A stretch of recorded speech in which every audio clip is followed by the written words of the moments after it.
బొమ్మలు చూసావా నిజంగా ఉన్నాయి కదా. ఆంటీయా ఆంటీయా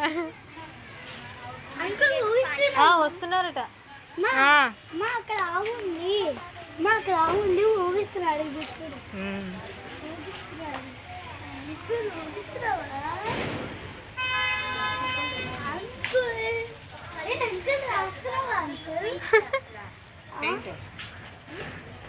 అసలు నిజంగా ఒరిజినల్ గా ఉన్నట్టే ఉన్నాయి కదా కార్తిక్. అంత ఒరిజినల్ గా ఉన్నాయి అసలు. ఏరా ఒకసారి అంట రే కొంచెం అంటే జరగరా, మేము వెళ్ళిపోదాం. పూలు పెట్టుకున్నారు అనుకుంటా.